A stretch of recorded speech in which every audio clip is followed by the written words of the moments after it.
Vivez les grands moments d'analyse, décryptage de l'actualité brûlante de l'heure, dans le monde et partout au Congo. C'est sur la chaîne BBC Mpoï TV. Toutes les vérités sur fond d'analyse, décryptage, sans langue de bois. Sur BBC Mpoï TV, on passe au peigne fin, l'actualité brûlante de l'heure. Nous sommes fiers d'être Congolais, nous sommes fiers d'être Africains. Construisons ensemble une bonne société pour nous et pour nos enfants. Tous à la fière, Yakozala Congolais. Tous à la fière, Yakozala Africain. Tous à la na bomoko, poto tonga mboka, pona biso, na banda na biso. Alors, bonjour, salut.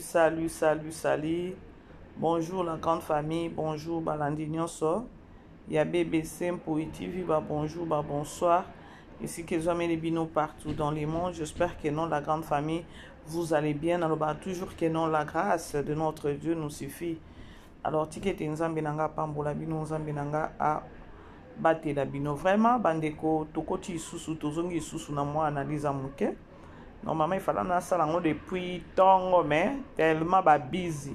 Nabi likambo non lekisangote. Alors, la grande famille, beau aimer, beau partager, et ça a toujours biso bien. Famille Libota, shalom, focus toujours, focus. Les autres, dans le 9e épisode, il y a film Nabiso. Alors, tozo e bate sort, il y a Poutine, ce qui cause la nini. Vraiment pas si souci parce que, dans la Poutine, elle n'est pas forte, il y a Koloba. Moi, mon gongo nena mouke. Koto Aziza mama moko donki na oye bate nazo bate ceux qui belvia ko s'en sortir ndenge nini na Aziza oyo surtout ceux qui Aziza ake kosala ki camaraderie na mama Milo to kufi penza to tala. Alors aimez partager famille Libota, on est ensemble, la Chine toujours, c'est la Chine qui gagne. C'est la Chine qui gagne, hein, la grande famille. Voilà. Je crois que ça déjà analyse mon corps, la Chine, boleka. J'aime na partager ça toujours bien. Voilà. Titre na biso bomoni, photo et miniature. Ce sont nos deux artistes. Ariachou na Mwanalemba Jini. Mwanalemba. Hey. Bandeko. Lorsque na ça la analyse, hein, c'est déplorable avec Ariachou. Tozo ebate Ariachou nde caractère na ye tozo ebate eza ndako nganga oba kotisa ye tozo ebate la personne azokoka ko se saisir te. Hier ezaki pitopale na life moko mwana lemba lobaki na ye ma BPT. C'est juste conseil moko tant que collègue ya musala. Ce qui tolobi to solo la pembe. Ariachou ko uta na ye kini ko kene poto ezaki libala. Après libala kufi. Il y a eu des réalités et ba makambu moko ponanga et n'aura ni famille ya Ariachou ni famille ni ata maman Olivango oyo akotaki na makambu ango à 100%. Donc, ezali kamomoko et honora te salande soni. Après, wana de sous soye comme la batou. Ce qui est Marc Tabou. Ye moko ebi nenga longola ki ya Marc Tabou. Akeye na oso mobali mususu oyo abala ki oyo. Na mobali yango abala ki bandeke biso nyonso to mona ki ba réalité. Mobali bobo ya nina ye. Yo wana na ye na mutuka. Bozo kende yo sali live. On dirait aux sambisa mobali, on dirait réseaux sociaux nde komi tribunal. Ngana mituna nalobi, est-ce que Ariachou azana famille to azana famille te, a respecta ka famille na eto a respecta ka famille na ete. Parfois dans la vie bata mabe de kebele yo kaka pe soni ko sala yo bien. Soko zo ka soni te ozai su mutute. Eza babiloko mususu otale lobi nona silama. Est-ce que là il fana Ariachou a sala kaza na kati ya mutuka na mobali yango soki Blaise azo sambisa Blaise yango pe azo kokoloba te bino moko bolanda ka life wana Nathalie na lobi na belle famille yango ex belle famille o babala ka soki o photographe abala ka ex belle famille na ye etali tala mwasi yango oyo ndeko na biso keneko bala moi c'est belle famille sous il y a Blaise ou ya balaki sous dernièrement tout monde qui ma balango qui n'est qui rapide on dirait likambo après sous ngana likambo ba les réseaux sociaux te nyonso na pona nini ozwa ki tanto qui n'est qui wawa ka batu pona matalana Jini mwana lemba asolola ki na e bien ata artiste comédienne ata bakolobelo boye verbalement te mais na bakuzu bakoloba te ya Ariachu eleki Jini mwana lemba pour lui alobaki juste kake non et sa propreté oyo kisa ba artiste Sony alobaki yango pe na ndenge ya mabete ezaki na sens moko ke non ndeko se calmer ko po image na yo ezamba moko ya ba artiste comédienne ezaki juste rappel moko boye oyo Jini mwana lemba linga sa ndeko mwasi ya koloba ke non tu as une famille oza pe na famille o eza ya artistique alors image na yo e fingi sa famille na yo ezo fingi sa pe famille artistique na yo alors essaye un peu de revoir ou encore silama bande ko c'est ça on dirait ba chubiye penza tonga moko ya ko ba non parce que moyena chango ezate ba audio wana naza nango nyonso moyena cha ezate bande ko bolimbisanga parce que chaîne nanga utaki koza na problème sérieux bandeko mais lokola nzamba tikali nzambe chaîne na biso to finga te nzamba tikali nzambe alors YouTube zongiseli biso chaîne na ndenge moko ya bien na monétisation alors na komi ko banga ko glisser ba voix ya batu ko glisser ba audio tout ça quand to bane ko sala parce que YouTube a komi pe na ba condition moko eza kitoko te j'ai des audios ici on a que chame na obanga nanga na obate la chaîne alors se fait-il que non langage ya Ariachu ezaki mabe en plein live plus de 300 personnes dans live donc aux autres lobby c'est quoi ça au juste moi si mon bimazangi pideur c'est-à-dire que na bêtise nyonso eleki na vie Ariachu azalaka na raison te donc c'est-à-dire que non il faut ka betele maboko mais c'est-à-dire que non ba ce qui ndeko moi si azotambola na Ariachu azo PC conseil te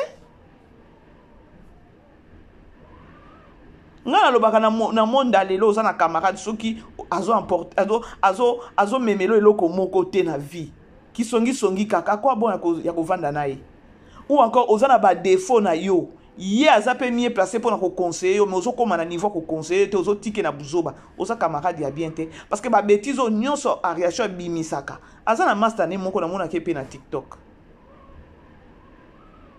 bon to éviter peut-être à l'obaka parce que na live wana na moni asimbi neka matama akoki même pas koloba c'est comme si na kuzu à l'obaka mais muninga c'est quoi comme on dirait Ariachu a un problème moko il faut aluka ba social weka po ndenge azokende wana kitoko te bandeko alokota mwana lemba alokota mwana lemba bandeko attendez alors bandeko sorry appelle mutekotaki Ariachu a fini donc na otoloba ke non a manqué Jini mwana lemba Nathalie Jini azalaka pe mutu pe alobaka mais asalaki nini a se maîtrisaki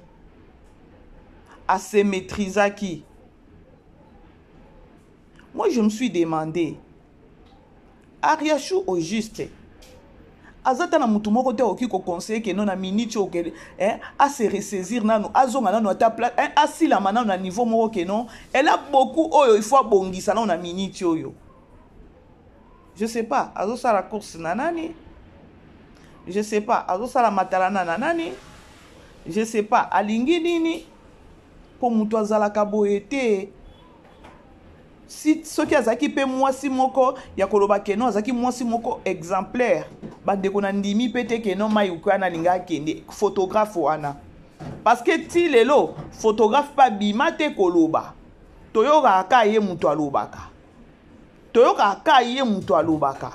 mais photographe wana atika ta koloba IOAT c'est-à-dire que non azape na babiloko o ya mone pa Ariachu oyo parce que Ariachu aza vraiment donc na comprendre te soki azaki mwasi moko ya bien penza tango abimaki na libala na ye o ya photographe azaki na ba sens moko ebele aye ko refaire vie na ye dans l'amiable mobali mususu akoya koluka ye apesi pe valeur apesi pe valeur mais lokola niveau yo pe kontaka na ba vie ya batu niveau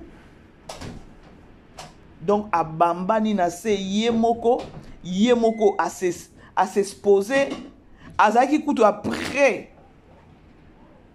divorce na ye se retrouva soki na bakan ye soki na banini ye bino moko boyebi mutu abimisaki ye penza po azonga na réseaux sociaux akoma ta koloba ndenge azoloba boye ezalaki nani grand frère à Karino nani Marc Tabou. Je crois que Marc Tabou na mini tu as ça Cindy mutu il fallait même pas parce que azaki sa batami penza ya koloba asili ba pese makambo ba fulie lisusu azongi amoni keno aza vraiment na ebite bandeko soki nga nazo réfléchir mabe parce que na lingata keno na zwata mayele na nga moko na channel ni na kacha mutu ariashu po biloko osa les honorer était na bino bato bobenga ka ariashu bo solola na ariashu bo esena na ya ko solola na yete bande de façon à manquer dini mwana lemba naza nango awa moyena cha audio ezati na façon nazo banga bozela boyo kata muke kaka Bolanda. La vraie pite, moi, je te réponds. Mais moi, je te réponds. Naïna répondre yo. Parce que dans le monde de théâtre, au même moment qu'on soit la télé, au moins dans le monde de théâtre, ceux qui t'ont 1000, et ça quand tu as réagi, tu as fini ça, bino là aussi. Ok. Yayo lekindelo. Elekindelo. Yayo lekindelo. Non, s'il vous plaît, maman, on va prendre le relais du live. Yayo lekindelo. Yayo penze lekindelo. Oh, vous allez manquer d'esprit. Boyo kanenga lelo.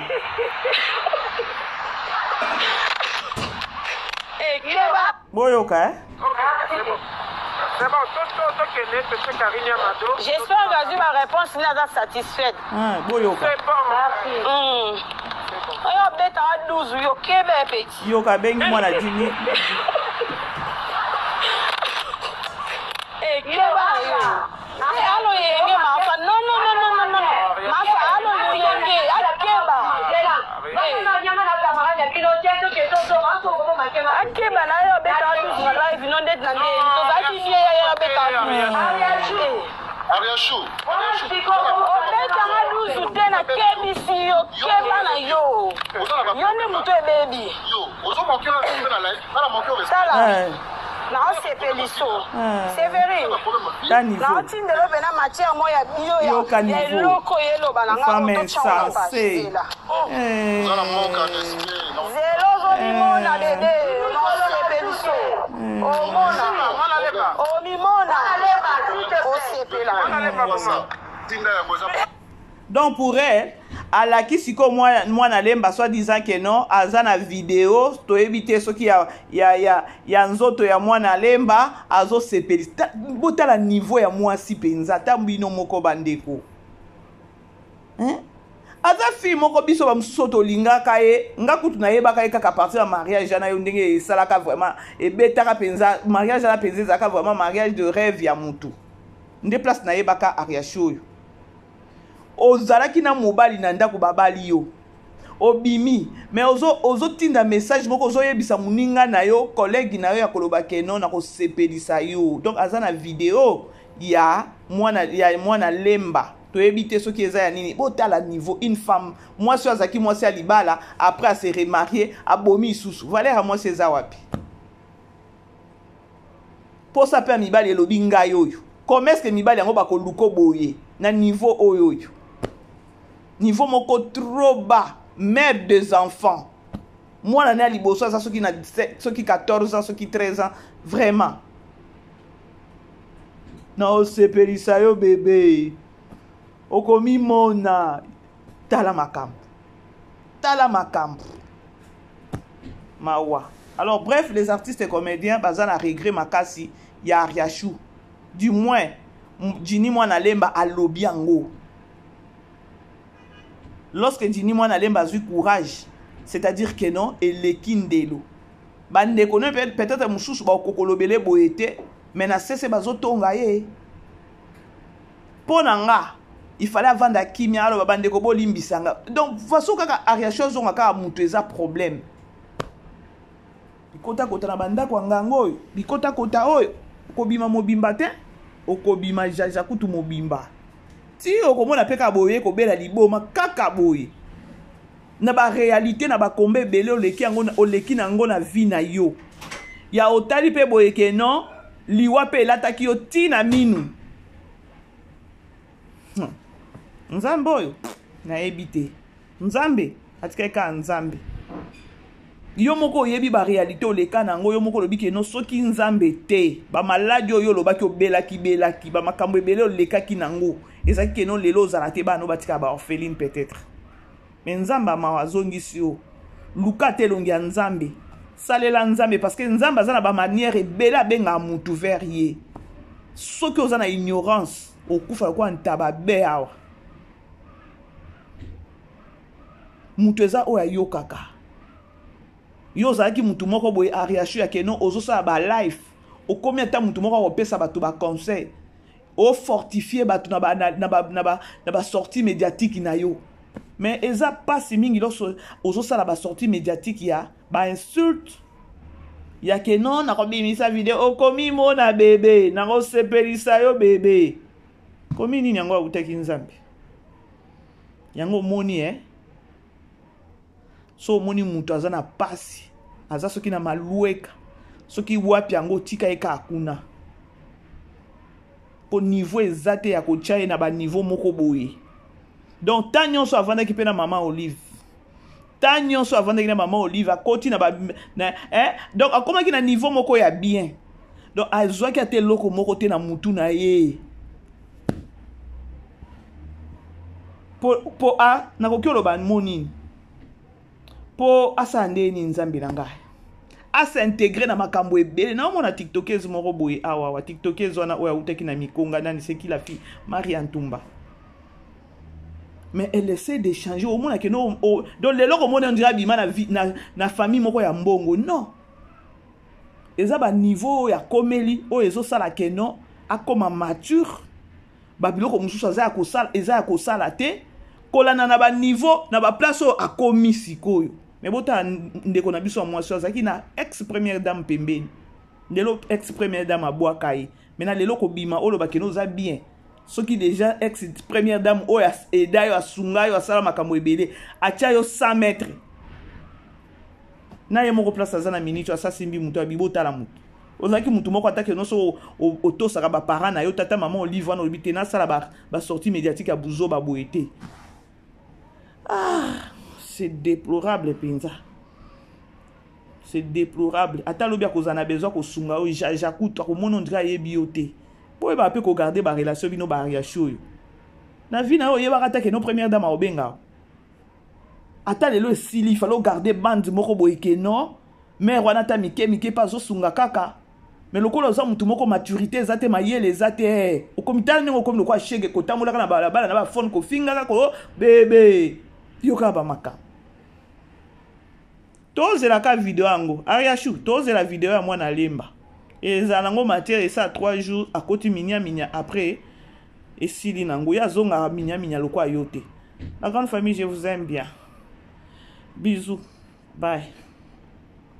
Vivez les grands moments d'analyse, décryptage de l'actualité brûlante de l'heure, dans le monde et partout au Congo. C'est sur la chaîne BBC Mpoï TV. Toutes les vérités sur fond d'analyse, décryptage sans langue de bois. Sur BBC Mpoï TV, on passe au peigne fin l'actualité brûlante de l'heure. Nous sommes fiers d'être Congolais, nous sommes fiers d'être Africains. Construisons ensemble une bonne société pour nous et pour nos enfants. Tozala fier, yakozala Congolais. Tozala fier, yakozala Africain. Tozala na bomoko, poto tonga mboka, pona biso, na banda na biso.